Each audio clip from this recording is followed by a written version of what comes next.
אשת אשת חיל ממצא ורחוק. Boa noite a todos, né? Shavua Tov. Eu espero que vocês tenham tido um jejum fácil, né? A gente chama de Tzom Kal aqui em Israel. É uma onda de calor. Estamos no verão, começando o verão. E na semana passada a gente começamos a fazer essa introdução sobre o mundo Sefaradi, o mundo Ashkenazi e suas diferenças, e a gente vai caminhar para falar e para poder entender um pouquinho aonde a gente deve se posicionar. Quem somos nós? O que devemos fazer? Para onde irmos?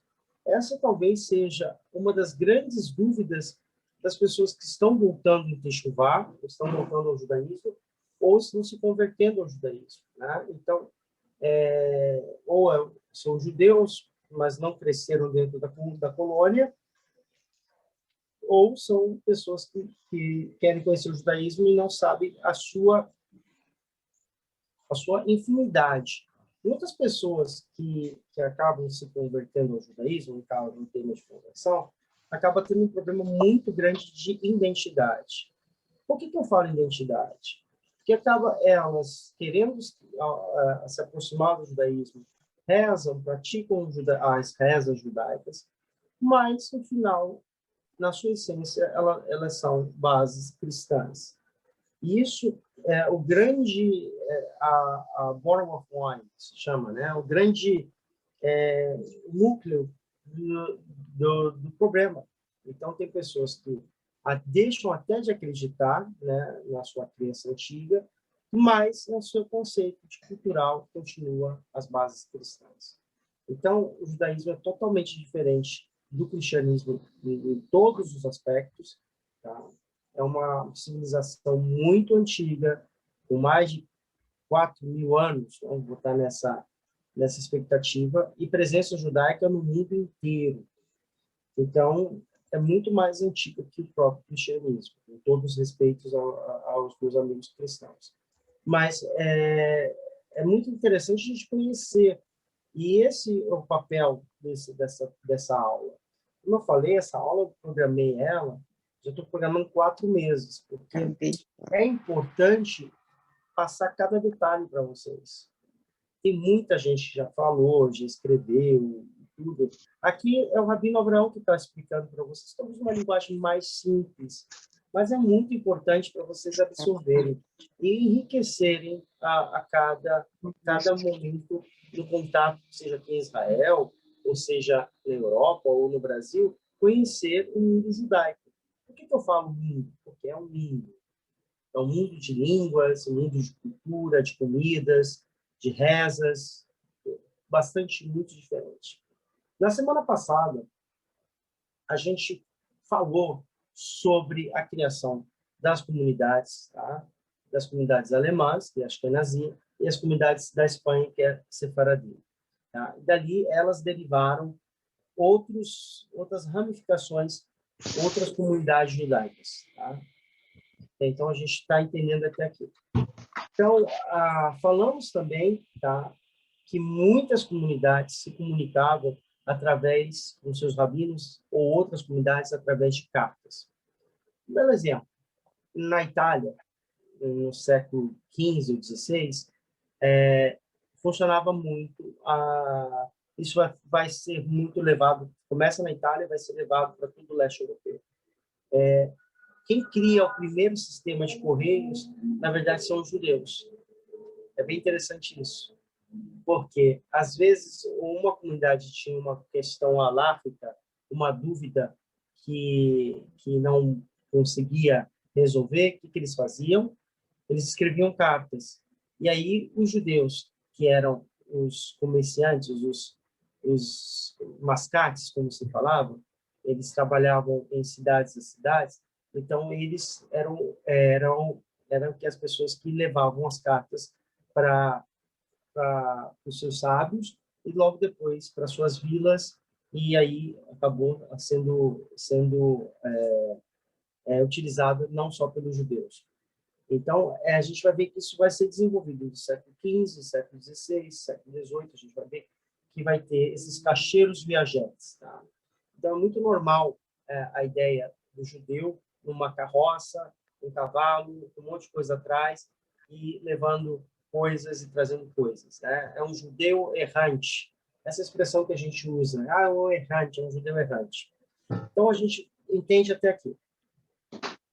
A gente vai ver que falamos na semana passada que um dos grandes comentaristas da Torá, ele nasceu no norte da França, chamado Rash, né? E ele vai ser uma das pessoas que vai ser comentarista da Torá e também vai trabalhar, né?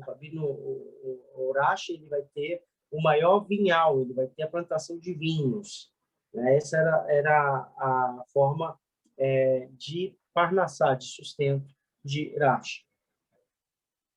E assim, a gente viu que a comunidade mais intelectual era a comunidade da Espanha e da Alemanha. Independentemente do tempo, essas duas comunidades sempre se desarranjaram em todos os níveis, seja cultural, seja ele intelectual, em todos os lados, tá bom? Então, a gente vai ver que falamos também que a Espanha, com toda a sua riqueza, vai chamar os sábios da Babilônia. A Babilônia acaba sendo o Império Árabe começa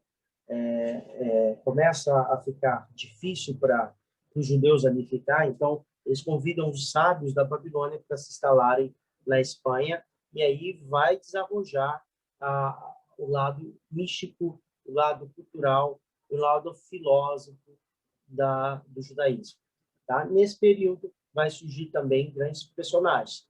A gente está falando de Rambam, estamos falando de Nahmani, estamos falando de tantos outros possequinhos daquele período, tá? Que vai trazer e vai abrilhantar o judaísmo, que até hoje tem reflexos, tá? Na Espanha de ouro, como é conhecido. Mas isso só vai se concretizar com a chegada dos sábios da Babilônia, né? Que é recebida na Espanha para a criação de yeshivot, de escolas de estudos judaicos, tá? Seja em Madrid, seja em Barcelona, seja em Verona, todas as cidades da Espanha vai ser um polo de cultura e desenvolvimento judaico daquela região. Então, um belo exemplo que a gente vai ter é o Rabino Isaac Abravanel. Na aula passada, eu falei do livro dele, que é interessante a gente dar uma lida, né? Conhecer essa figura, seja em Portugal, seja na Espanha, e ele vai influenciar o mundo sefaradi até o último momento, quando o pessoal está saindo, em 1492, para a diáspora. Tá? Primeiro, a gente vai ver que depois da diáspora vai ser criado comunidades sefaraditas ao redor da Espanha e também todo o Mediterrâneo.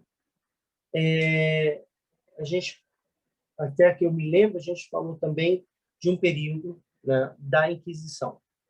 A Inquisição vai abrir uma lacuna muito importante, que é o surgimento de um novo grupo de judeus, né, que era antes só conhecidos no período do Império Romano. Né? Nas minhas aulas de conversão, de Giur, falei também, tá, dos anuncios. Tá? Anuncio é uma pessoa que se converte forçado. Tá? Esse é o termo mais correto, anúncio, uma pessoa que se converteu forçadamente. E esse termo vai surgir novamente logo depois da expulsão em 1492 e 1498, em Portugal.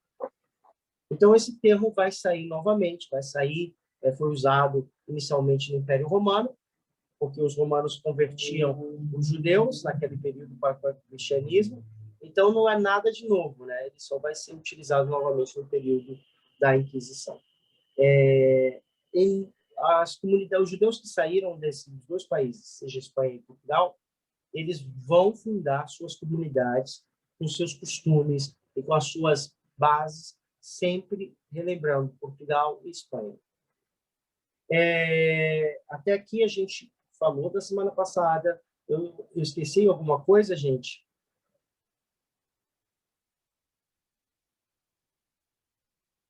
Estou tão quieto. Tem quantas? 9 pessoas. Vocês estão me escutando?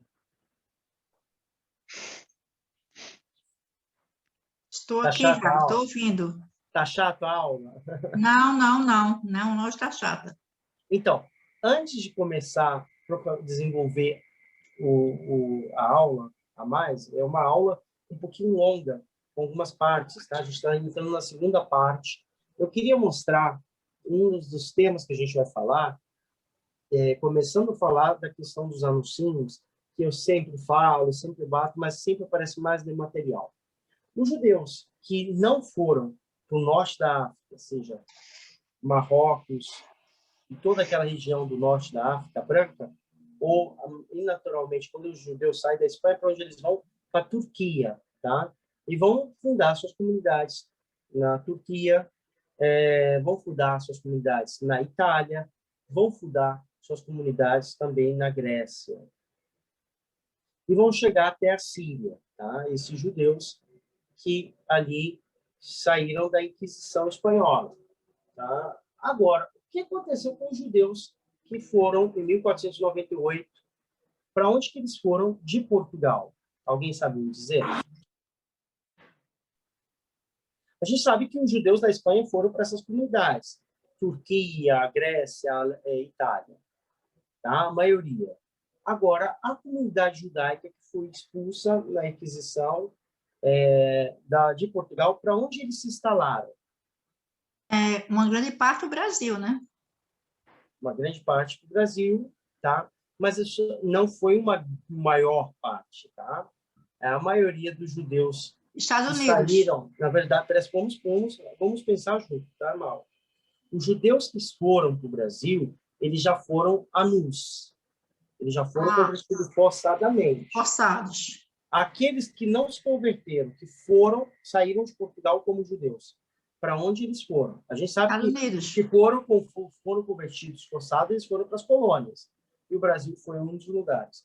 Aquelas pessoas que não se converteram, que conseguiram sair de Portugal e também da Espanha, e fundaram uma outra comunidade, logo depois de 1492, ou 1498. Qual foi essa comunidade? Que local? 1498. Alguém sabe? Holanda. Quem falou? Holanda. Holanda. Muito Holanda. bem. Isso, Holanda. Então, como quem falou, eu vou mostrar para vocês. Eu estive algumas vezes na Holanda e eu tive a oportunidade de conhecer um dos lugares maravilhosos, tá? Um dos lugares maravilhosos, vale a pena. Você está aí na Europa, né? Ir à Holanda, tem lá o Porsche, agora por causa do corona é complicado. Eu tentei ver esse livro que o senhor mostrou na outra aula, né, da sinagoga, mas eu não consegui encontrar o título. Então, mas é mais importante você ir lá, visitar, né? É um prédio muito antigo, e tem lá o Porsche, você vai lá na Holanda, rapidinho para você.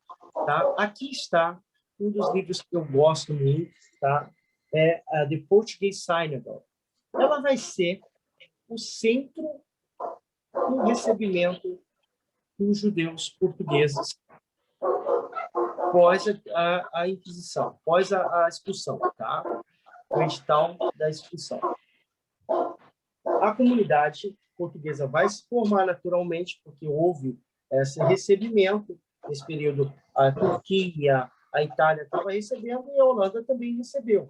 E ali vai se formar essa grande sinagoga com rito português, né? Essa sinagoga vai trazer todos os materiais que conseguem sair de Portugal, né? Junto com Portugal também a sua cultura, a sua alimentação, a sua gastronomia e também a sua liturgia, tá? os grandes rabinos portugueses. Tá? Erra dizer que a Espanha, todos os sábios vinham da Espanha e Portugal não tinha. É o mesmo período, tá? Portugal também teve grandes sábios, grandes legisladores, e eles vão sair de Portugal, tá? E vão emigrar para a Holanda. E lá vão fundar e vão construir a grande sinagoga de Amsterdã, a sinagoga portuguesa. Dessa sinagoga, ela vai ser um símbolo. Tá? Ela vai ser... Gente, só queria que o pessoal que está com o áudio está falando, bote no silencioso, que acaba atrapalhando a forma de raciocínio. Sou eu. Eu sei que tá. Liga aí. Deixa eu só botar aqui. Ótimo. Então, essa sinagoga ela vai ser um símbolo de esperança para todos aqueles judeus que estavam sendo perseguidos pela força da Inquisição. Tá? E aí eles vão ser acolhidos dentro dessas comunidades que são formadas em Portugal, ou na Holanda. Dentro dessas comunidades, no primeiro período do século XVI, XV, XVI, vai se formar, continuar a tradição da cultura portuguesa judaica. Tá? E essa comunidade, com seu costume, com seu minagre, vai ser inaugurada em Amsterdã, e a necessidade dos judeus, quando vão fazer negócio, vão voltar novamente a viver na Inglaterra. Então, a gente vai ver que os judeus portugueses vão abrir uma sinagoga portuguesa com costume português na Holanda. Tá? E nisso, nesse mesmo período, sempre a chefe, a mãe de todas as sinagogas portuguesas, do estilo das comunidades portuguesas, vai ser a base na Holanda. É esse aqui que eu falei, da grande sinagoga que hoje está lá. Tá? Vale a pena quem tiver tempo, quem estiver na Holanda, e conhecer a grande sinagoga portuguesa. Eu gosto de mostrar livros, gente, porque é base do nosso estudo. A gente não está falando ao vento, né? Da cabecinha do rabino. Né? Tudo que a gente vê, tudo que eu tento falar aqui, eu passo horas e horas estudando. Então, eu leio muito, e o material, infelizmente, não existe em português. Então, vos traduzo para que vocês, em resumo, para que vocês possam entrar e se atualizar nesse mundo que é muito importante. A comunidade portuguesa, ela também vai ser importante, porque vai ir às Américas. Nesse mesmo período que é inaugurado essa própria sinagoga, os judeus da Holanda, sabendo que existem os judeus no Brasil, né, veio o domínio holandês no Brasil. Então, o que eles vão fazer? Vão construir uma sinagoga chamada Turi Israel, em Recife, da terra da Malta. Né? É a primeira sinagoga das Américas. Né? E vai ser o mesmo rabino, Lindíssimo, por sinal. Menachem Israel. Tá? Como é que é o nome dele em português? Fonseca? Não lembro? Não, não sei. Ele vai, tá? Ele vai levar essa ideia para o Recife, para a América, né? Para a América do Sul. A gente vai ver que ele vai ser essa... e o mundo judaico lá, gente, era o mais desarrojado. Se você for falar do lado do Ashkenazi, eles estavam únicos que eram mais aculturados eram os judeus da Alemanha. A gente vai entrar lá até lá, tá, gente? Eu só estou tentando dar continuidade ao nossas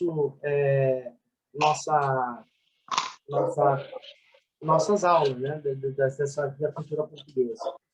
Então, a gente vai ver que vai ser inaugurado no Recife. O Império Holandês não vai permanecer muito tempo. Depois eles vão para Bahamas, vai abrir uma sinagoga com costume português, e depois eles vão para Nova York, e eles vão ser um dos fundadores da cidade de Nova York.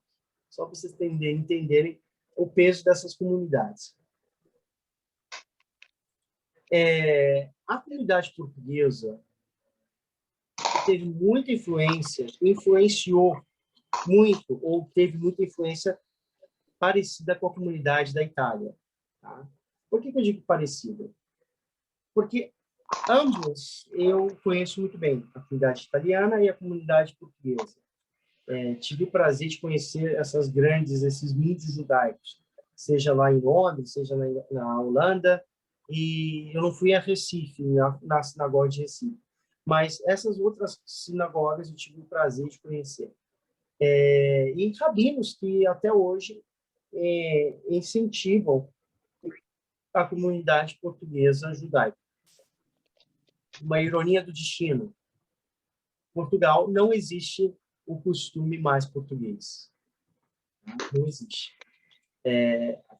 Tiveram muitos rabinos, tiveram sonho. Quando eu estive como rabino lá, era uma das ideias, né? Tem o costume, as rezas, mas Lisboa, que é o exemplo, hoje não tem. Ela é uma sinagoga com costumes marroquinos.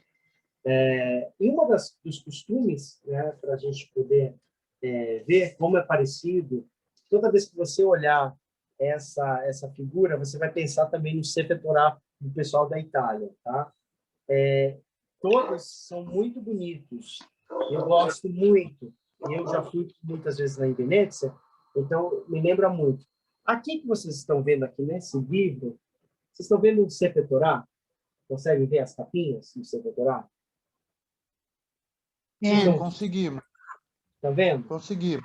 Esses são um Sefer Torah português que é facilmente ser confundido com o Sefer Torah de uma sinagoga italiana. Só para vocês terem uma ideia, até hoje, né, as comunidades italianas usam dessa mesma forma, tá? Aqui, olha como é que era guardar, enrolar o Sefer Torah nos panos coloridos, tá? Então, isso é muito importante a gente detalhar nas aulas, para que vocês possam, não é só preto e branco, tá? O mundo judaico é muito colorido, né? Só para vocês terem uma ideia como é que era o costume. Os separados são ótimos. São sefaradi, né? Então, tanto o sefaradi como o italiano usa esse mesmo conceito de cores, de prata, de arte, tá? A gente vai ver que quando a gente vai para o leste europeu, a raça adulta ela vai abular tudo, mas eu não quero ainda falar muito sobre isso, porque é tema de outras coisas. Existe uma expressão que é usada na Holanda, que é chamado sinagoga. A sinagoga é o correto que se usa lá nessas sinagogas? Não. O nome correto que é usado nessas sinagogas holandesas, portuguesas, é Eshnoga. Eshnoga. Eshnoga. Olha a noga, o nome da noga, né? Eu tenho até uma pergunta, Rabino, porque lá em Belém deixa eu só terminar o raciocínio. Ok. Esh é fogo. Noga é um fogo especial de outro lugar. É o fogo mais puro.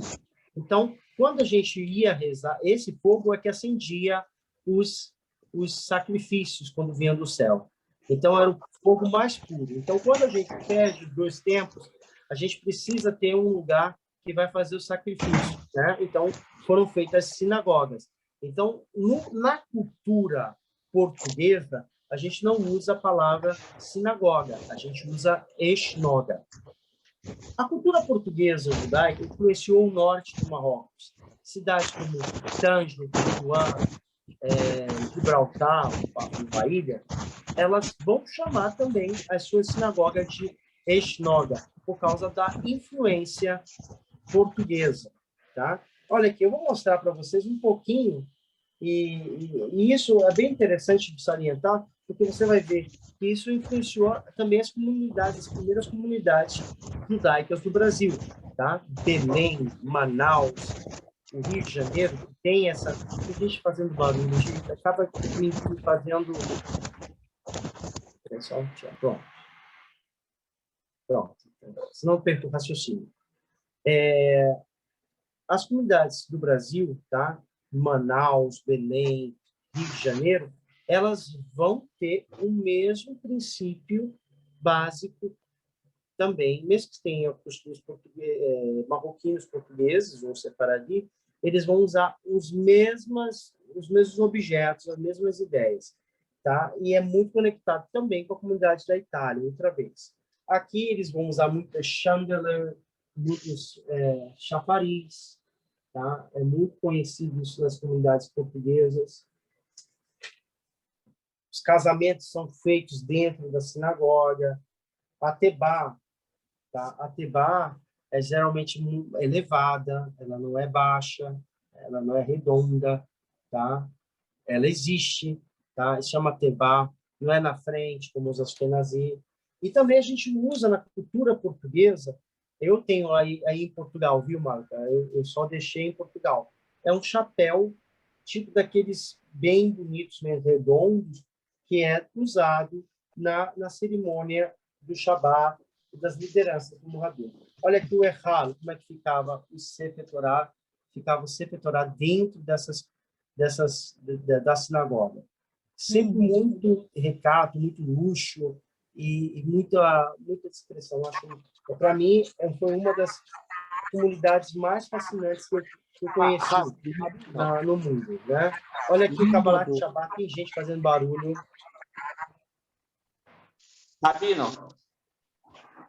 Rabino, Sim, só um minutinho. Ó, Yuri, só um minutinho, deixa eu só mostrar um pouquinho como é que é a sinagoga dentro da sinagoga portuguesa. Olha, vocês verem. Essa sinagoga, eu estive nela e também estive na sinagoga de Venécia, que é portuguesa também. É idêntica, gente. É uma coisa assim muito bonita. É feita acesa com velas. Então, era muito bonito um Kabbalat Shabbat nesse.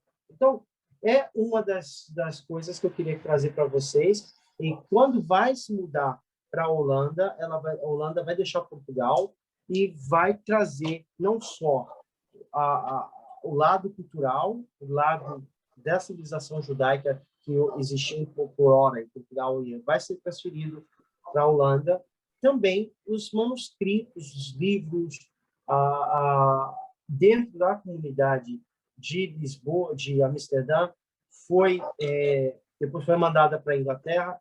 A Bíblia, eu tenho ela aqui, tá, gente? Depois, amanhã, na próxima aula, porque eu ainda estou operado, então não posso abrir as malas, eu ainda não consegui fazer muitas coisas.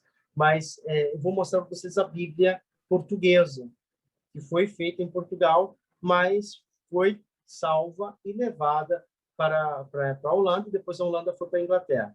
Eles fizeram umas tiragens de quase, acho que 500 tiragens, cópias dessa Bíblia, e eu tenho uma dela também para mostrar para vocês na próxima aula. Me lembre que eu quero mostrar para vocês. Então, gente... Hã? Kol Hakavod, um exemplar raiz. Eu ganhei quando eu fui para a Holanda.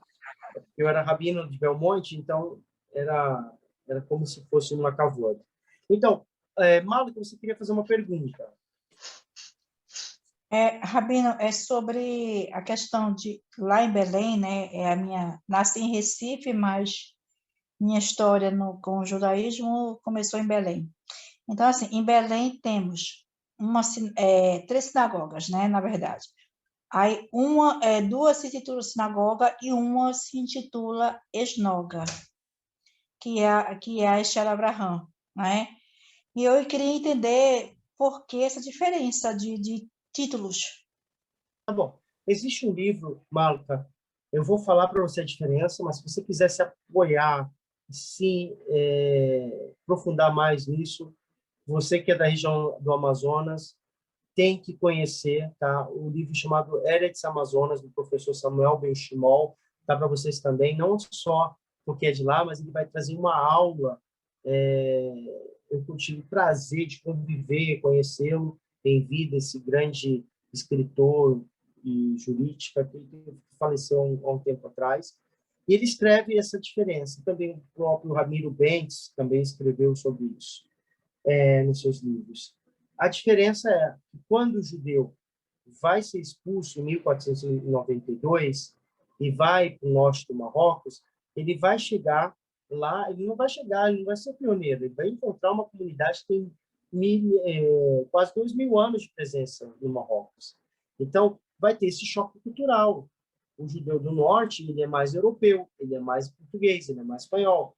E o judeu do sul, ele é marroquino, ele tem o costume dele. Então, vai criar essa diferença dos judeus que vieram da Europa e os judeus que já são radicados. E isso vai dar reflexo, olha aí, gente, vai dar reflexo quando eles vão sair do Marrocos e vão fundar suas comunidades na América do Sul, no caso, Belém e Manaus. Então, Manaus também teve 2 sinagogas, os judeus sefaraditas e os judeus de origem marroquina, né? Então, a reza é um pouquinho diferente, tudo é diferente. Mas é muito interessante ler esse livro, Marca. Eretz Amazonas, do nosso querido professor de boa memória, Samuel Benchimol. Ele foi lançado em hebraico e em português. Vale a pena. Vou procurar. Eretz Amazonas. Então, a gente viu como é que nessa lacuna, né, vai emigrar uma outra comunidade, que vai ser uma reformulação totalmente diferente dos judeus sefaraditas que vão sair da Espanha. Da Espanha, eles vamos agora pensar um pouquinho na Espanha. A Espanha, ela vai influenciar o norte do Marrocos, junto com as comunidades portuguesas, tá, nas suas cidades, e ali ela vai influenciar a Itália, principalmente a Sicília. Tá? A Sicília vai receber os cristãos novos. Depois, os judeus que ali se estabelecem. Seja do norte ao sul da Itália, a gente vai ver que antigamente já existia a cultura judaica, 2.000 anos de presença judaica na Itália, vai receber os irmãos sefaraditas. E também vai ter essa mesma divisão que eu acabo de falar nas comunidades do Marrocos, em muitos lugares, tá, gente? Então, quando vai ter... A gente vê aqui em Israel, comunidade sefaradi, ashkenazi, né? Então, então, a gente vai ver essa divisão vai acontecer porque faz parte, é natural. Quando os judeus da Espanha vão fundar suas comunidades, elas vão ter suas rezas, vão ter seus costumes, e aí vai dar um choque para as comunidades que já ali estejam. Isso vai acontecer na Itália, vai acontecer na Grécia, vai acontecer na Turquia, Istambul hoje, né? Que é Alexandria. Então, a gente vai ver que isso vai influenciar. E essas comunidades vão desarrojar, né? Porque a maioria dos exilados vão chegar às grandes cidades. E uma das grandes cidades que receberam muitos judeus, esse livro eu não tenho aqui, está em Portugal, a presença judaica na Itália. Numa próxima, talvez quando for em dezembro, eu mostro para vocês esse livro. Eu vou pegar meu bichinho que está aí em Portugal. Vai mostrar a influência da fundação dessas comunidades. Vamos começar pela Itália. Eu tenho que seguir o script aqui, porque senão eu vou falando e perdi tanto tempo escrevendo. Aí só um livro vocês vão comprar depois. Na Itália, a presença judaica é de 2.000 anos. Tá? E o primeiro milênio da presença judaica foi bem relatada, e quando eu vou muito à Itália, eu aconselho vocês que estiverem na Itália, conhecerem o Museu de Ferrara. Ele é um museu relativamente novo, ele deve ter 5 anos, tá? Não muito mais que isso, e é um museu maravilhoso em Ferrara, e ele vai mostrar os 2.000 anos de presença judaica na Itália. E eu tive, no dia que eu estava indo à Itália, que eu fui nesse museu, eu comprei esse livro, tá? Que vai fazer aqui, ó, Jewish in Italy Story, tá? the first 1,000 years, o primeiro milênio dos judeus na Itália. Então, a gente vai ver, desde o período do rei Salomão, tá? Os judeus vão ter a sua presença na Itália, em Roma, né? Porque, na verdade, sempre foi o local onde conquistadores e conquistados se encontravam. E a gente vai ver que o Império Romano ele vai ser a base da destruição. Aqui eu tenho uma foto bem interessante, tá? A destruição de Jerusalém, não sei se vocês estão vendo. Sim, enxergamos. Então, estão enxergando? Sim. Sim, sim, Aqui, sim. vocês estão vendo Jerusalém sendo queimadas, tá? E aí, o que vai acontecer? Os romanos vão sitiar Jerusalém, vão destruir Jerusalém, e aí o que vai acontecer? O povo vai ser levado em cativo, tá? Para onde que esse povo vai, o povo judeu vai? Alguém lembra? Eu já falei. Vai para a Itália.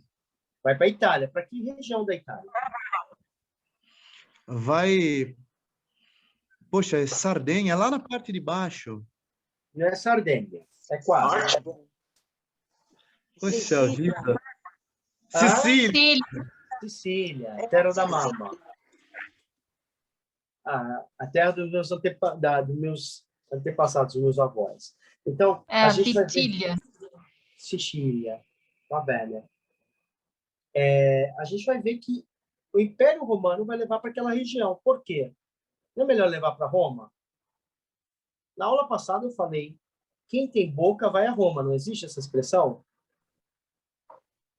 Então, quem boca vai a Roma. Por que se usa essa expressão? Porque para poder entrar em Roma precisava de uma autorização, não era qualquer pessoa. Era com um mônaco. Quem conhece Mônaco? Mônaco, para entrar em Mônaco, você tem que ter uma licença, um visto, uma situação, que é um dos lugares mais caros do mundo. Então, a Roma era assim. E se você fosse pego sem uma permissão, o que acontecia? Você ia conhecer o Coliseu. Não um jantar romântico na frente do Coliseu hoje em dia. Né? Você ia ser comida de leão. Tô fora do Então, Coliseu. hã? Tô fora do Coliseu. Então, quem não tinha a licença era sujeito a ser comida de escravo ou virar escravo. Tá? Então, para onde que os judeus iam como escravos? Para Sicília. E o que chama Sicília?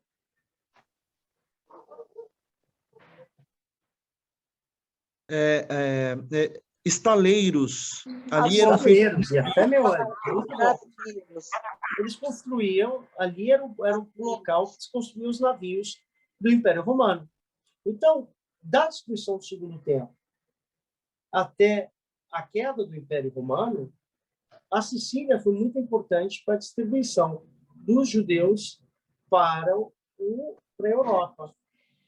Primeiro saíram da Sicília e foram para a Espanha. E da Espanha foram para Portugal. E olha, a ironia do destino. Com a Inquisição, os judeus saíram da Espanha e de Portugal, e a sua grande maioria foi para onde? Para a Sicília. Da Sicília, eles foram a todos os lugares da Itália. Eu estou tentando falar um pouquinho mais da Itália para que vocês possam entender. Mas, voltando agora ao período da destruição do Segundo Templo, antes da destruição do Segundo Templo, os judeus já estavam ali, desde o período do rei Salomão. Né? Ele abria embaixadas, né? Vamos botar isso, e trazia suas comunidades. E foi desenvolvido nesse período a forma de rezar, a forma de um povo que vai estar ali 2.000 anos. Então, a gente não vai... É diferente o costume, acho que é nazista, Faradi. Vai ter o próximo costume, que é uma minoria, que é conhecido como Nussa, o costume Itarqui. Itarqui. Vamos falar essa palavra? Itarqui? Itarqui. Itarqui. Itarqui é o costume em hebraico que se chama costume italiano. Ashkenazi é alemão, Sefaradi é espanhol e Tarqui é italiano. Itarqui. Por isso que eu gosto de Breaking ensinar para vocês. Eu abro uma nova cabeça para vocês, uma nova ideia. A gente Isso é sai breaking do preto e o branco e a gente vai conhecer outros mundos. O Itarqui são judeus de uma cultura milenar judaica que estão ali e vão ter os seus próprios costumes, suas próprias rezas. E essas rezas, olha como é que são tão antigas que dizem que elas saíram do segundo templo. Então, toda vez que você quer encontrar uma reza mais próxima do segundo templo, vão tudo lá com os judeus da Itália. Como eu falei, Itália eu sou suspeito, sempre estou por lá. Tá? As comunidades de Venezia, de Roma, elas fundaram suas yeshivot. Mas as yeshivot não era conhecido como yeshivot, como a gente conhece yeshivá, yeshivot, seja em Portugal, seja na Espanha, em outros lugares no leste europeu, yeshivot, yeshivá. Como é que os judeus da Itália chamam suas yeshivot? Escola rabínica. Escola. Olha, a gente não conhece essa palavra. Vou para a escola, né? Bem portuguesa, né? Vou para a escola. Exatamente. Escola é as escolas rabínicas que formavam os rabinos na Itália, tá? Mas para ser rabino formado, até hoje tem, tá? Escola Rabínica de Roma, tá? E existia em Veneza. Veneza não tem mais. Hoje só tem sinagogas, tá? Fechadas, né? Então, as escolas de formação rabínicas em Roma, para se formar rabino na Itália, pensa no curso de 17 anos. O rabino tinha que sair com uma profissão, tá? Geralmente engenheiro, médico ou uma profissão, e também saber a Torá escrita, a Torá oral,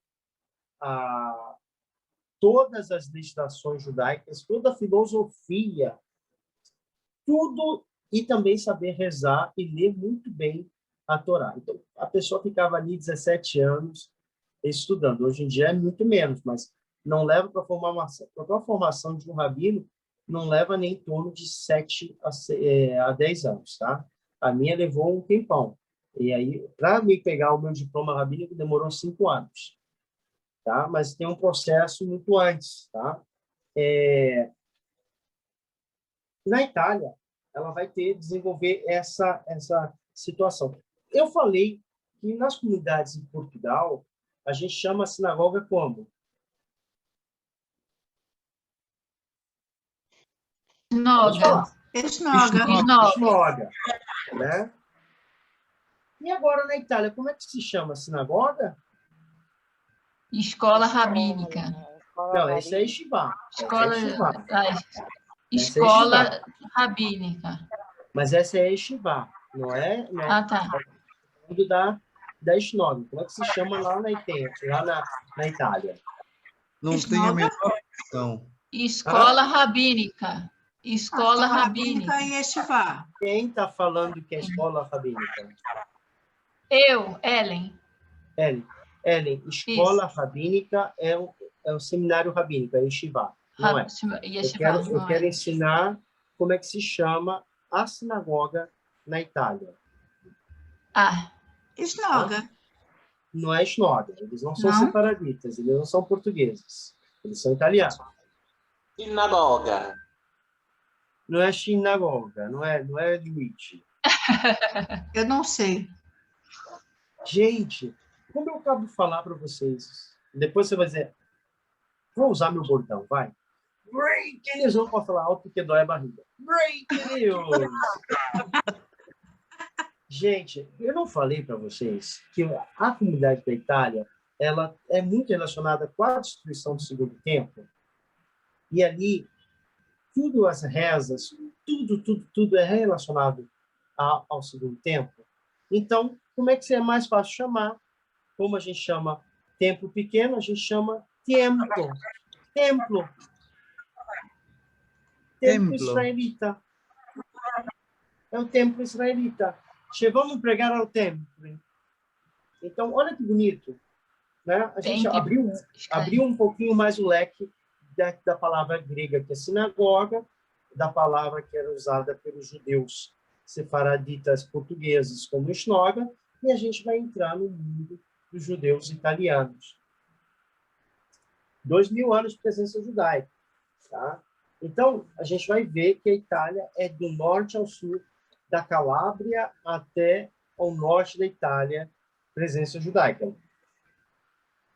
E vai ter muitos sábios, muitos comentaristas e até profetas que vão falar sobre a questão da Itália, dessa situação. Então, vou preparar o futuro próximo, que Deus me dê saúde, para falar mais sobre a comunidade da Itália, da comunidade de Portugal, da Holanda.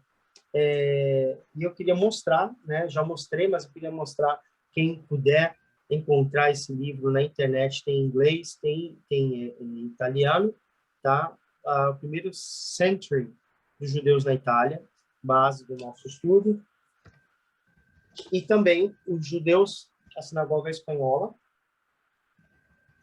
E agora eu quero mostrar um outro livro.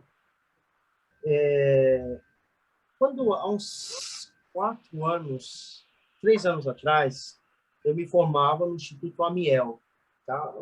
É tipo um doutorado, uma pós-graduação de rabinos, né? Para quem ia sair para Chiliput.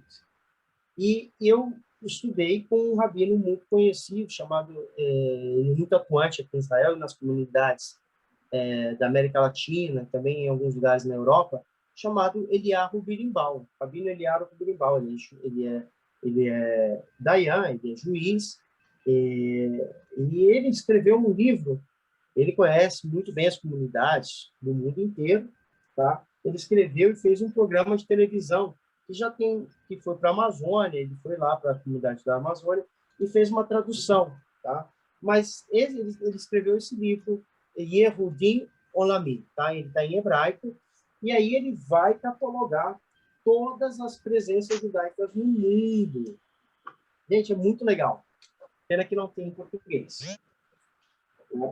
E ele vai conhecer como é que está hoje as comunidades no mundo. Em Cuba, acho que você quer Cuba. Argentina, todas essas comunidades judaicas no mundo inteiro. Aí, na Polônia, na Cracóvia, todos esses negócios. Então, é também base dos nossos... Eu usei muita coisa dele para fazer nossas aulas, né? Porque pelo andar da carruagem a gente vai ter mais uma próxima aula, tá? Sobre os movimentos e a cultura judaica, as suas diferenças. Falamos um pouco dos italianos, agora a gente vai falar da presença judaica na Grécia. Na Grécia, nada diferente da Itália, da Espanha e do Portugal. Ela vai continuar também com seus costumes. Yevanim. São comunidades pequenininhas, tá? Itália e Grécia e a Turquia. Só que na Turquia não existia uma comunidade propriamente falada. O sultão vai receber os judeus, então ela vai se tornar sefaradita. Sempre vai ser sefaradita. Então elas vão falar a língua ladina, por causa da Espanha. E vai influenciar todas as comunidades. Na Grécia, ela vai ter a sua cultura, o seu costume, as rezas, tudo, mas ela é micro, é quase acabada. Vai ser dizimada na Segunda Guerra Mundial. Tá?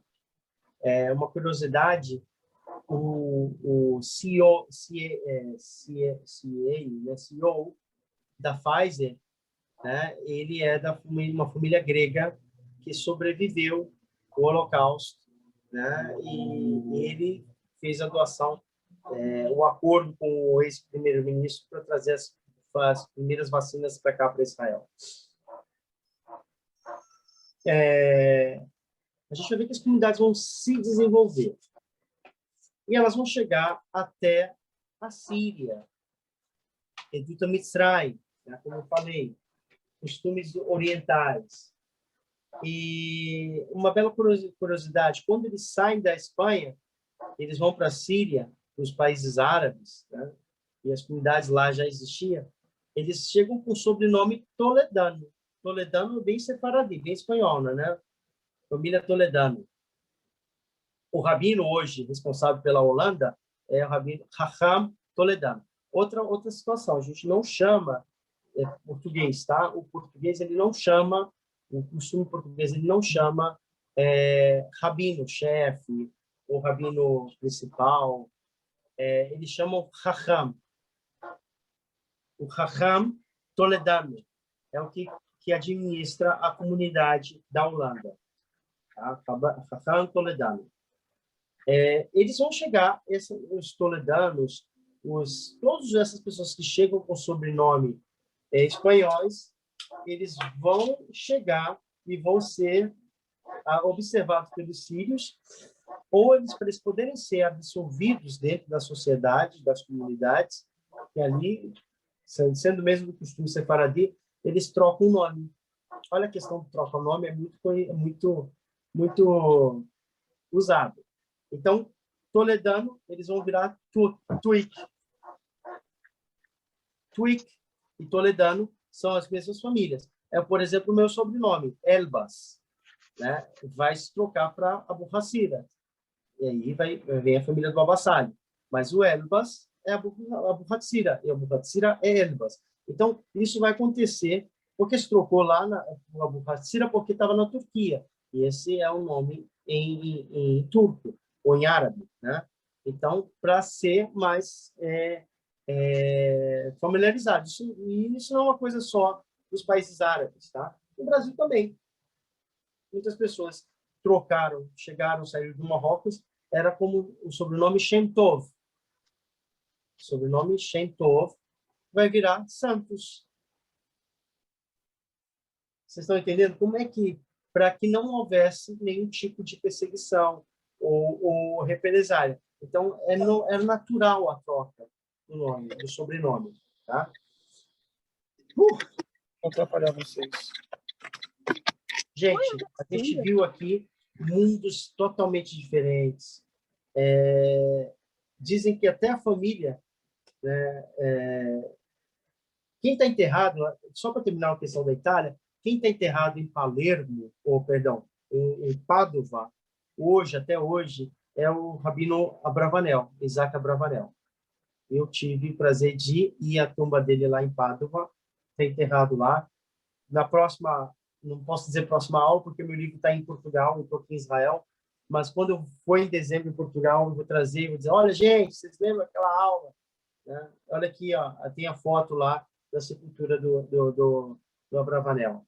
Não só o rabino Abravanel, mas muitas pessoas famosas, muitos cristãos novos estavam na Itália, e uma deles foram a família de Cristóvão Cabral, Cristóvão Colombo, perdão. Cristóvão Cabral, corta essa, gente. Eu que fui o rabino em Portugal, em Belmonte, onde Pedro Alves Cabral, também de família cristão nova, tá? O Cristóvão Colombo, ele é de família italiana, mas que veio nessa situação dos judeus que estão novos, tá? Disseram que ele trocou o sobrenome. Uma das grandes interessantes lá em Venezia é que lá houve essa separação, seja sefaradi, seja itarqui. E lá em Venezia tem 1, 2, 3, 4, 5, 6, 7 sinagogas, e com Rabat agora, que é escola e templo, tá? E é muito interessante vocês andarem nas cidades italianas, seja onde eu morei, em Siena, seja em Firenze, tem uma sinagoga linda em Firenze. em Roma, que é o templo maior, né? Você anda na cidade de Roma, você vê a sinagoga, é enorme, né? Isso, no período da Inquisição, era muito interessante você ver como é que eram os absurdos. A Espanha católica matando os judeus e o Papa protegendo os judeus na Itália. Muito interessante. Isso é tema de várias aulas, vários costumes interessantes. E também, né, a gente vai ver que Veneza vai ser o templo da impressão, vai ser impresso os livros religiosos. Tá? Então, só para vocês verem como é que os judeus sobreviveram e sobrevivem esse mundo cultural e desenvolvimento da cultura judaica. Eu falei também um pouquinho da cultura dos judeus na Grécia. Eu queria só dar uma salientada. Eu tenho 2 amigos, que um estudou comigo, os 2 estudaram comigo. Um hoje é rabino-chefe da Grécia, chama Gabriel, meu Deus, Gabriel Negrin, esse é o sobrenome dele. Vai lá no Facebook, ele tem várias postagens da comunidade da Grécia. Ele é jovem, tá? Ele se tornou rabino-chefe da comunidade da Grécia. O rabino-chefe, uma comunidade pícola, né? E o auxiliar dele, que é um amigo meu que se formou no mesmo local que estudou com o Rabino Boys também, e hoje ele está ajudando o Rabino Gabriel, que estudou comigo no Midrash Sefaradi, que é o Rabino Eliram Ayola, seria isso, o sobrenome dele, Chabot. Ele e a esposa dele estão trabalhando lá na Grécia. Quem for para a Grécia, precisar de alguma ajuda lá em Atenas, só falar comigo que eu peço para eles ajudarem lá. É uma das sinagogas mais antigas, é um dos costumes mais antigos do mundo judaico, tá? E eles têm costumes também que remontam ao Segundo Templo. A questão das roupas. Só para vocês terem uma ideia, as roupas, antigamente a gente via que na Grécia, em Portugal, na Itália, os rabinos usavam aquelas roupas, né? Aqueles chapéus, que influenciou também os cristãos, né? Que era literalmente como se fosse uma liderança. Até hoje também tem isso. Eu falei um pouquinho de todas essas comunidades. A gente vai ver a vinda da construção, falei também da construção da Sinagoga Gadol em Amsterdã, e do Menachem Ben Israel, que é eu esqueci o nome dele em português, que é Fonseca. Até lá eu termino, até lá eu lembro dele. Mas o Menachem Ben Israel, ele vai ser pintado, tá? Ele vai ser o nome dele, Menachem Ben Israel, o nome dele é Nunes Rodrigues, ele é cristão novo. E ele é da família de Belmonte, daquelas famílias de Belmonte. Até hoje tem esse sobrenome, Nunes e Rodrigues, lá em Belmonte.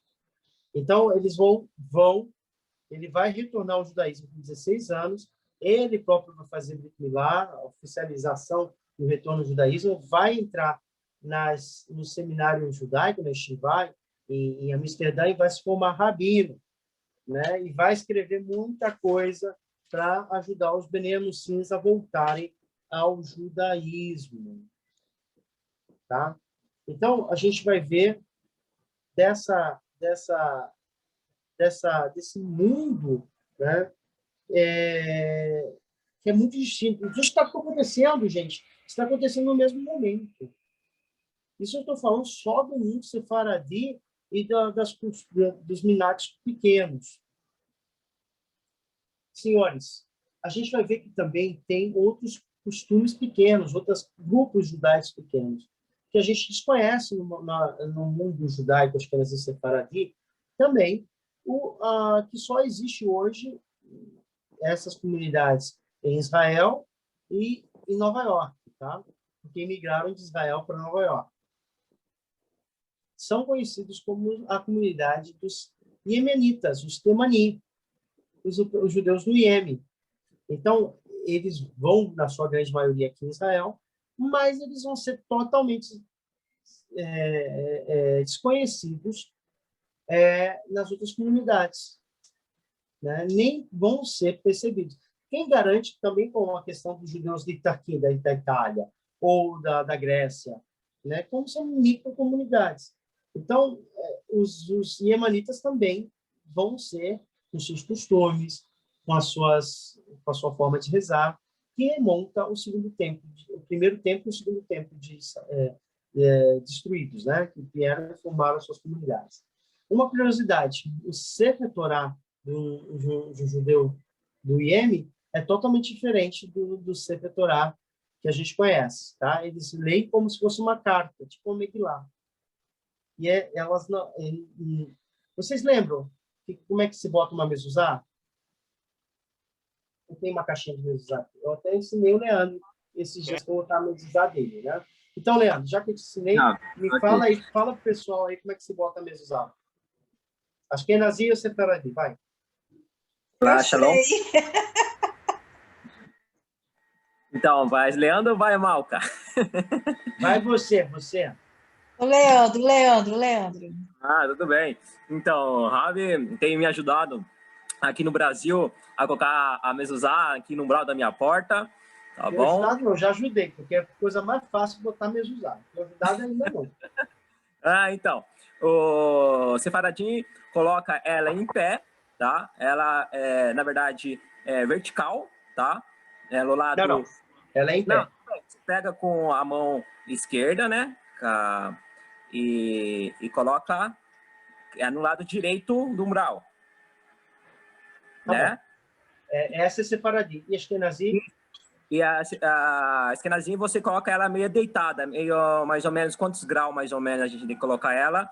Um pouquinho deitadinha, bom, 180, não, mas 180 graus não seria, né? Mas ela é deitada, caída. Agora, muito bom. Agora eu pergunto para quem está aí online, qual é a forma alárrica correta? 45 graus. Hã? 45 graus. Senhores, vamos aprender junto, tá? Ou é em pé, ou é deitado. Aí os sábios deitado não vai. O senhor disse pelo Shulchan Aruch? 45 graus. Então, ou é em pé, ou é deitado. Então, o que os sábios fizeram? 45 graus. No meio, no Edson, né? Agora, vamos para o Sefer Torah. Sefer Torah é em pé ou é deitado? Em pé.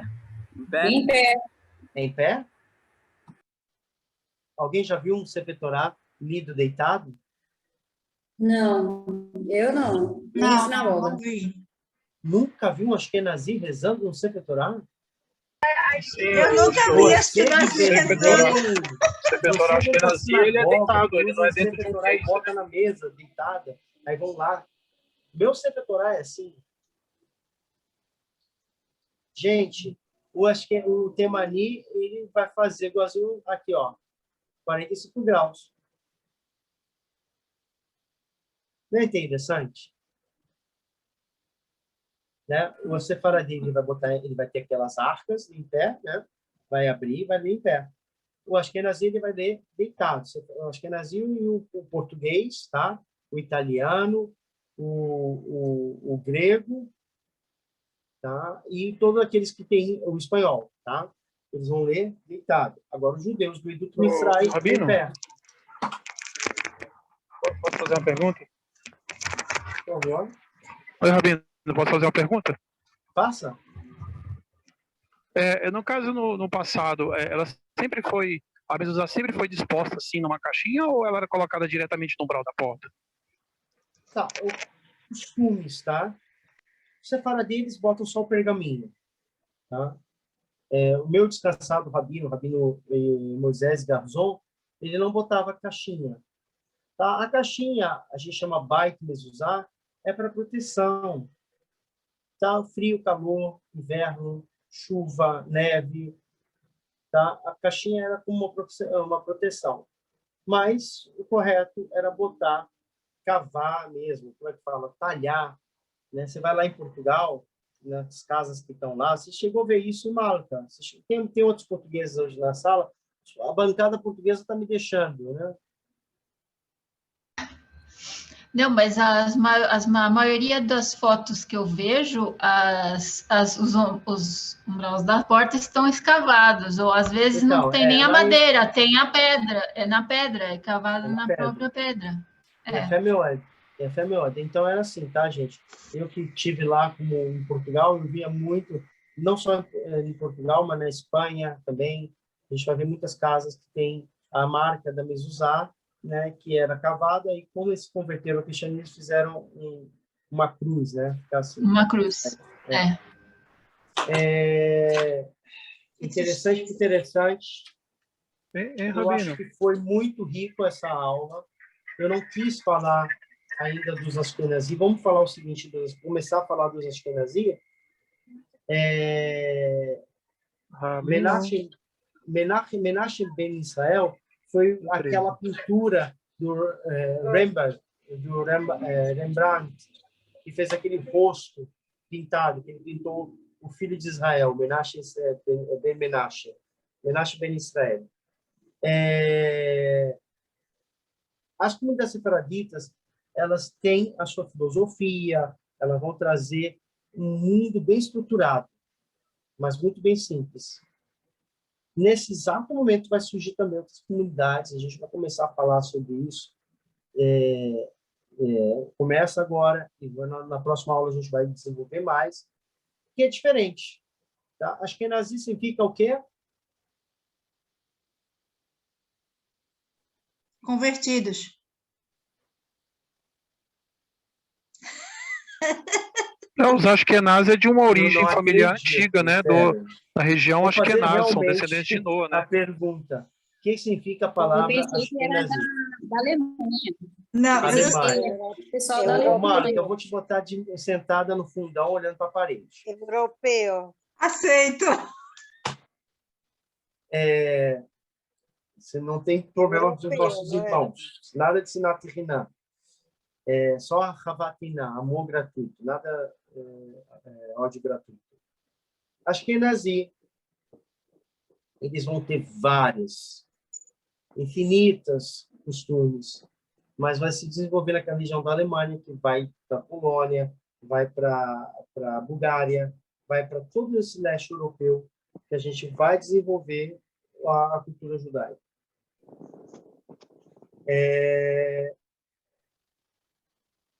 A cultura sefaradi, ela vai seguir uma linha, uma estrutura bem tradicional, tá? Uma cultura desde da alimentação até a liturgia, ela vai formar outras filiais, outras sinagogas, ela vai continuar a mesma coisa, tá?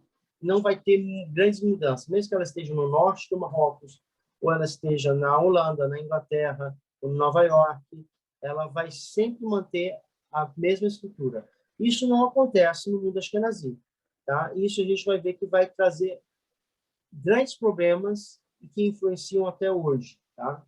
As divisões. E é o grande problema que a gente vai ver começa no século XIX, quando os judeus eles são emancipados para poder ter educação laica, tá? Na Alemanha.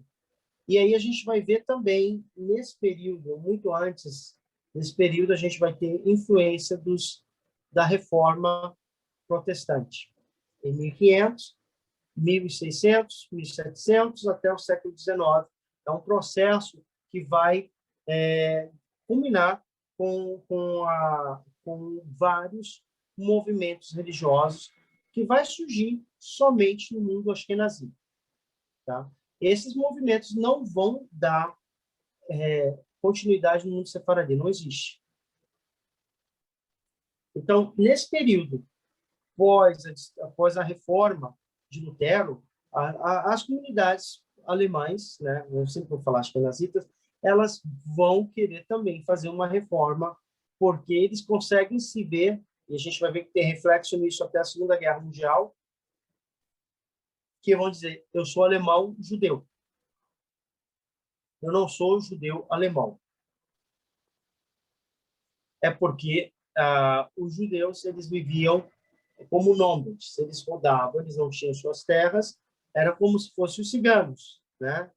Então, a gente vai ver que eles vão ter esse problema seríssimo. Uma hora está no sul da França, no norte da França, está na Alemanha, está na Polônia, seja um progrão, seja taxas, seja perseguição ou antissemitismo. Então, isso não vai deixar que as comunidades se desenvolvam, que é muito diferente nas comunidades portuguesas e sefaraditas. E vai criar esse tipo de situação. Quando os judeus assim chegam na Alemanha, eles vão querer, vão ficar, vão se desenvolver e começam a se achar parte da sociedade, embora a sociedade nunca reconheça eles como parte deles próprios. Sempre vai ser um judeu e não vai reconhecer como a raça pura, né? Então, o erro da comunidade da Alemanha é que ela vai dizer, eu sou alemão judeu. E aí a gente vai ver que esses movimentos ortodoxos, Haredi, Masoroti e reformista, e nos Estados Unidos chama reconstrutivo,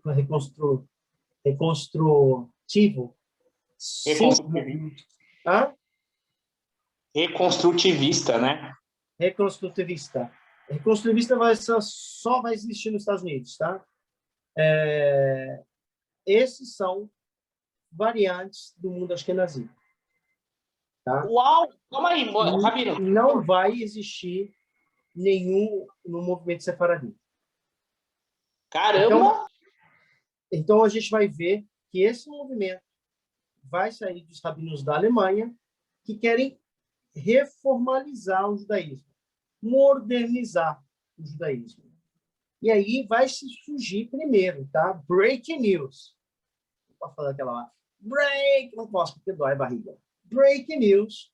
Aí, se eu faço isso, a bancada dos meus médicos que estão assistindo a aula vão brigar comigo. Breaking news. Breaking news total. Esse é muito Breaking forte. news total, né? Repete a reflexão, por favor, do Break News. O que foi que aconteceu? Porque eu acabei não ouvindo aqui.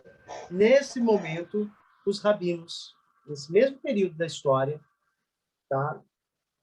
Lutero e até chegar a combinar com o século XIX, os rabinos da Alemanha dizem assim, a gente tem que ver o período do humanismo, todas essas coisas. Gente, a gente está vivendo a história.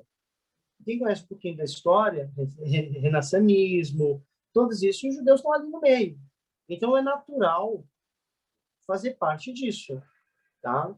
Então, eles vão dizer assim, a gente também quer uma reforma.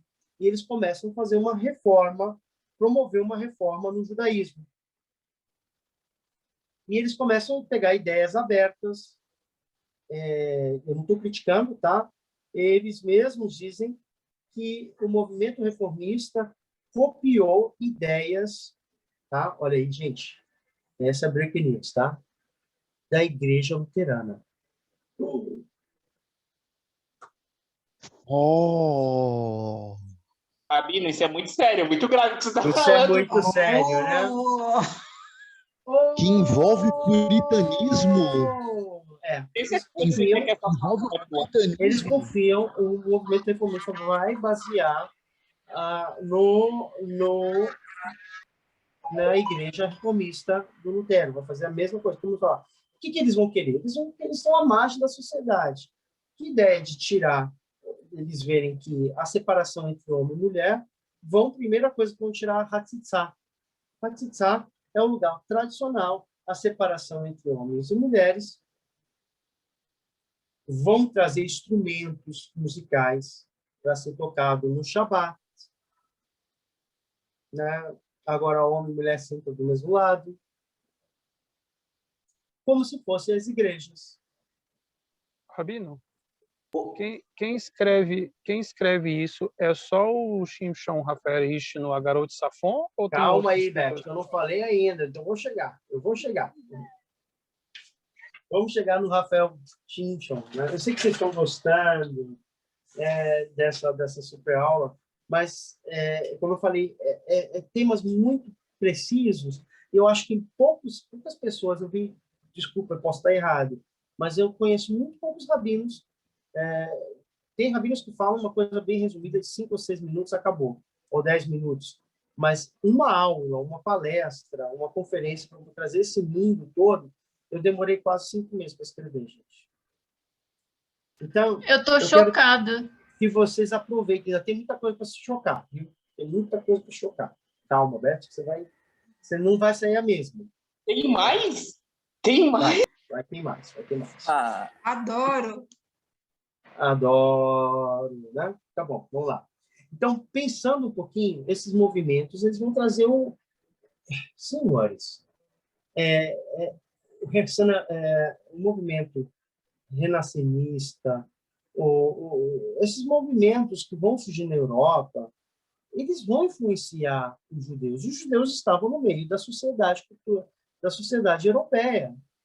Então, muitos influenciaram isso. E por que eu vou viver dentro de uma comunidade, de uma tradição arcaica, milenar, onde se fala de sacrifícios que não se fazem mais? Então, o que um dos rabinos reformistas vão fazer? Ninguém precisa rezar em hebraico. Vamos abolir as nossas tefilot em hebraico. Vamos rezar em alemão. Né? Vamos abolir, né? Isso a gente vai ver que já chega nas Américas, né? E esse é um movimento que vai acrescentando, vai aumentando, e a mudança, né, para a América vai trazer outras situações. Para que comer cachear? Questão de saúde, questão desse negócio, então, cachiruto não é legal. Vamos abolir isso. E aí, a gente vai ver que a missão do judaísmo para o lado reformista era levar os valores éticos da Torá, do povo judeu. Não matar, não roubar, ser pessoas íntegras, né? Então, nesse momento, eles vão tirar as alahot. Tanto que é muito complexo quando você vai ver. Quando eles tiram a alahot, a alahá, aí tem problema. Por isso, quando uma pessoa faz uma conversão reformista, ela não é uma conversão reconhecida. Porque ela tira as bases baseadas na Torá, que é a alahá. Então, já tirou a Hatzitzá, já tirou todas essas coisas. Só que isso trouxe um problema muito sério, porque nem todo o povo de Israel aceitou isso. E aí a maioria do povo judeu já estava nos Estados Unidos, sabe? Em 1880, vai ser o ápice desse movimento reformista, que vai se estabelecer, vai se divulgar, vai se espalhar por todos os Estados Unidos, né? Vai ser transportado antes da Primeira Guerra e vai ser bem difundido pós a Segunda Guerra. Essas comunidades reformistas vão trazer esses princípios, né? E aí a gente vai ter um problema. Rabino. Que Deus vai estar vira quase uma filosofia grega, né? Deus criou o mundo e deixou a gente ao descaso. E de vez em quando ele vem nos visitar. Perguntas até aqui? Eu tenho uma pergunta assim. É por esse motivo que assim, deixa eu primeiro fazer uma pergunta. Deixa eu fazer assim. A assimilação entre os Ashkenazi é maior que a assimilação dentro do Sefaradim? Eu costumo dizer que está 50-50. 50-50? Tanto hoje em dia, Ashkenazi e Sefaradi estão tudo no mesmo barco. São povos muito grandes, tá? São pessoas muito... Até comunidades que não se assimilavam, hoje se assimilam, os Halabi. Então, não é bem por aí. Então, vamos voltar um pouquinho. Em 1880, vai haver um congresso em Nova York, que é um congresso de ordenação rabínica, tá? Por que eu falo dessa data? Que eles vão oficialmente, olha como é que a coisa é séria, eles vão em cadeia, né? Vão falar, publicar nos seus jornais, nos seus livros, na ordenação, que dizem que oficialmente eles vão abolir o direito e a forma de comer caché. Rabino. Então, a gente vai ver que que eles vão dizer que somos judeus, mas por conceito, e que é muito complexo. Então, ficou tão vacalhado a coisa que as pessoas não queriam. E aí vai surgir uma figura chamada Shimshon Raphael Richard. E ele vai criar um movimento dos judeus religiosos, tá? Que são chamados, na tradução, tradicionalistas. Sim, eles vão guardar Shabat, tá? Eu não quis falar também que os reformistas foi a primeira coisa que eles aboliram o Shabat.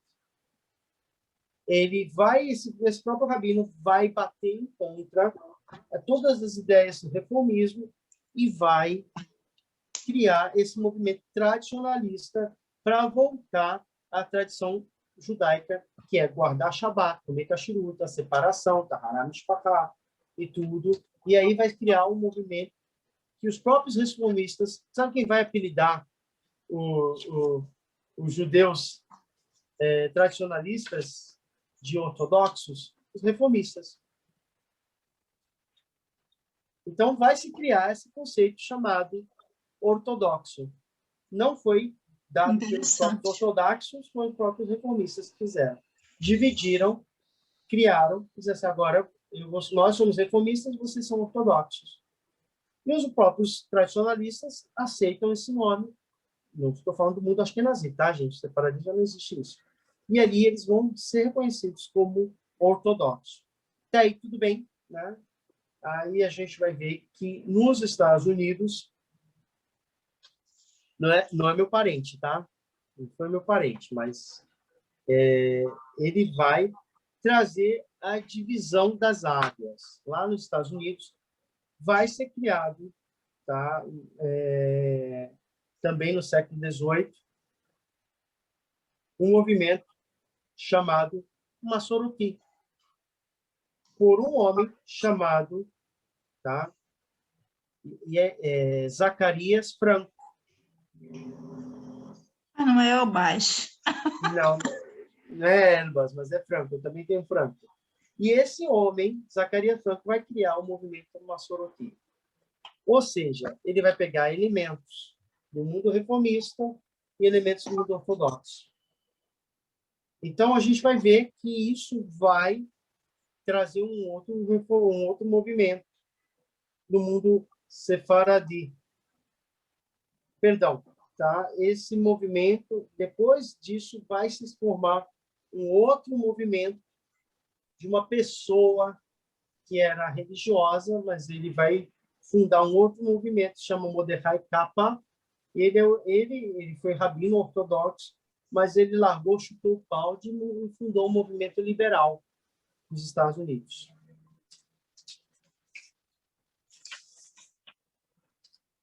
E a gente vai começar a entender um pouquinho mais. Tem livros em português que falam mais sobre essas questões de movimentos. Eu já falei pra caramba, eu sei que vocês gostaram. Ou não gostaram? Não, eu estou amando assistir. Então, chegou aquele momento que semana que vem, aí vocês falam... Vou mandar vários questionamentos em off, né? Nós dois só. Vou mandar vários, sabes disso? Eu sei que vocês gostaram. Eu fiz esse. Eu sou apaixonado. Eu sou um professor nato.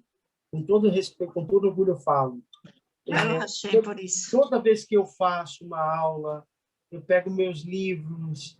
Eu até falo, estava até falando hoje com saio do trabalho, falo com um dos alunos. Sempre estou falando com alguém. Eu falo assim, olha, cadê a Noga? Cadê a Málica? E eu sei que esse vídeo vai ser visto por um monte de gente, né? E aí eu disse, olha, eu tô famoso e a Málica tá, a Noga tá, o Manuel tá, o Álvaro tá, o Leandro tá, porque são meus alunos. Então, a gente, toda aquela pessoa que está acompanhando há quase mais de 2 anos, 1 ano, 2 anos, acabam aprendendo mais, né? E acabam entendendo um pouquinho a minha filosofia de ensinar. Né? Cada vez que eu pego um livro, vou pesquisar, eu penso, o que eu vou poder deixar de bom para abrir a cabeça dos meus alunos? Então, eu fico triste, às vezes, chateado com qualquer relacionamento, é quando se dá menos os alunos também, porque tem a vida de vocês também, né? Esse é meu egoísmo, eu quero que todo mundo esteja ao pé estudando. Porque quando você chega no final de uma aula dessa, né? Tem que acordar às 5 da manhã, e aqui em Israel já é quase uma... Deixa eu ver que horário tem, é 00:30. Então, para mim, valeu o dia, entende? Eu me sinto vivo, porque eu pude passar um pouquinho para vocês. Não perca a terceira parte dessa super aula. Se você chegou a assistir, curta, espalha. Eu peço para o pessoal fazer isso, porque é importante passar as informações. É muito importante que as pessoas se informem. Aí, no final, quando a pessoa quiser ser o quê? Eu tenho alunos que têm origem italiana, e ela fala assim, poxa, eu sempre queria estudar um pouquinho mais sobre isso, mas eu não sabia. Eu acabei sendo Ashkenazi. Mas, no final, eu sou italiano. Eu sou sefaradi, mas eu rezo no Ashkenazi. Então, é preciso saber conhecer o seu mundo. Saber onde você se sente bem, porque isso é uma forma de agradar a Hashem, né? Onde você se sente bem. Gostaram? Quinta-feira tem mais. Rabino, pode... Muito, Rabino. Faz pergunta. Assim, uma vez o Sefaradim me falou assim que os Sefaradim são mais ricos que os Ashkenazi fora da terra de Israel, só que dentro da terra de Israel os Ashkenazi são mais ricos que os Sefaradim. Gostaria de saber... Olha, eu discordo. Quem é os homens mais ricos do mundo? Os árabes, não são? Tá? Não são os árabes? Não, judaicos. Um dos homens mais ricos do mundo não são árabes. Banco Safra. O Bill Gates, né? O Bill Gates é um dos homens mais... E ele é judeu. Banco Safra. A família Safra. Tem famílias Safra. Não, mas Safra é fichinha. Tem outras famílias que são muito mais poderosas, que são judias. A maioria são Ashkenazi, tá? São 5 famílias Ashkenazi. E, naturalmente, a gente está falando de não sei nem como falar. São muito ricos. Ok, a segunda pergunta o senhor explicou dessa divisão dos Ashkenazi e do Sefaradi com relação à tradição, e aí, assim, um problema que eu sei que existe bastante, né, pelo menos o Sefaradi que eu tenho contato, eles sempre falam que se casa Sefaradi com Sefaradi, já ouvi Ashkenazi falando que Ashkenazi se casa com Ashkenazi. O motivo é por causa dessa cisão que aconteceu no mundo Ashkenazi ou sempre foi assim? São comunidades. O Rockefeller também, né? O Álvaro falou muito bem. Gente, são comunidades que se desenvolveram. Não existe essa separação. Existem costumes diferentes. Tá? Eu sou sefaradi, mas cresci numa comunidade sefaradi, marroquina. Amo ir para costumes marroquinos. Quando eu vou para Jerusalém, até na frente da casa do Rabino Borges, onde eu passo Shabbat, ou quando eu vou na outros rabinos, e lá eu sempre vou para as comunidades marroquinas. Então, quando eu vou lá em Jerusalém, tem uma comunidade marroquina que eu já chego com meus primos. Vou rezar com meus primos. A gente reza, e aí depois vamos comer, vamos falar. Parece que é a mesma coisa que acontece em Belém, Manaus, Rio. É a mesma coisa. Então, mas quando eu vim para Israel, eu penso em Shivot Ashkenazi. Então, eu passei quase 15 anos, no período desse tempo que eu estou aqui em Israel, rezando com o Ashkenazi. Então, eu vou lá e tá. Gente, presta atenção, isso é sinal. Esses Ashkenazi, Sefaradi, Tarki, Temani, são exemplos da Galut. Isso vai acabar quando as pessoas chegam aqui em Israel. Tá? As pessoas rezam, acabam rezando tudo mesmo junto. Né? Cansei de ver sinagogas que rezam Kabbalat Shabbat Ashkenazi e de dia, no Shabbat, reza como Sefaradi. Super natural. Eu cheguei a ter um contato com uma pessoa da Alemanha, comentou que se isso é real mesmo, para levantar ali a Torá, no momento lá, no momento da reza, do Shacharit, geralmente tem alguns milionários que pagam 100 mil euros para levantar a Torá, e pessoas que vivem lá também na sinagoga de Alemanha pagam também as cadeiras para sentar, e também eles conseguem sustentar os ultra-ortodoxos de Israel, manda, sei lá, milhões para eles estudarem. Você sabe de alguma coisa relacionada a isso? Desculpa. Gente, presta atenção. Nas grandes festas, é natural fazer isso. Quem tem dinheiro vai fazer isso. Por exemplo, eu, quando morava em São Paulo, frequentava a abolição. Isso eu já falei várias vezes. Eu sentava do lado do Silvio Santos. E o Silvio Santos chegava com seu irmão Henrique, toda vez ao ano, para apoiar o Kippur. Ele dava 100 mil e o outro irmão dava 150 mil. Dinheiro que eu nunca vi, nunca tive, até hoje não tenho. Exato, achei que um dia eu vou ter até mais. Mas é natural. Então, não é só na Alemanha, em qualquer lugar. Na Inglaterra também já vi, aqui em Israel também já vi. Quem tem muito dinheiro vai da pessoa. Tem gente que gosta de guardar, tem gente que gosta de dar. Gostaram? Semana que vem tem mais. Agora, só lembrando, tá? A partir desse próximo mês, a gente vai entrar numa campanha, fora nossos estudos, a gente vai ter um debate de assuntos polêmicos, tá? Já temos, na verdade, quatro pessoas ou 5 pessoas, não tenho certeza, e a gente escolheu o tema da homossexualidade na visão judaica, tá? Então, eu vou estar entrando em contato quarta-feira, ou amanhã ou quarta-feira, para fazer uma reunião com esses candidatos, e eu vou liberar materiais para vocês estudarem, se aprofundarem, vocês vão fazer suas pesquisas também. Então, cada um vai ter um período de 20 minutos ou meia hora para fazer um raciocínio dos pontos dos sábios, tá? E também do desenvolvimento judaico, da Torá e tudo. E aí, a gente vai fazer esse debate de ideias, tá?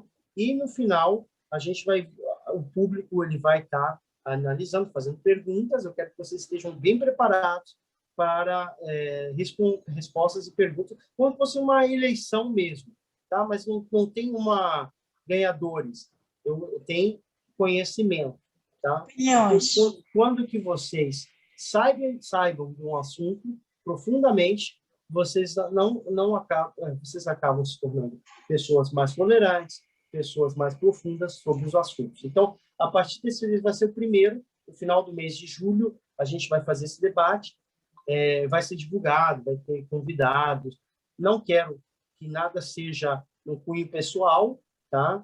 Naturalmente, no final, as pessoas vão trazer as considerações finais depois do estudo que teve, e a gente vai, dali, depois desse projeto, desse momento, a gente vai criar outros debates polêmicos do mundo judaico, tá bom? Vai ter a participação do Rabino Boyce também, junto com a gente, falando e também acompanhando o debate. É isso que eu queria, isso é uma das novidades, a gente voltou a dar aulas como se deve, eu fiz a minha cirurgia, então cada dia mais melhor. Então, eu só peço para vocês que continuem rezando por mim. Eu sei que vocês fazem muito isso para isso, que eu possa ter parnassá e tempo para poder ensinar para vocês. Porque quando eu ensino para vocês, é uma parte minha que vai para vocês. E isso vocês vão levar o resto da vida. Gente, boa semana, Shavua Tov, e a gente se encontra quinta-feira. Tchau. Tchau. Então, Laia Tov, Rav. Tá,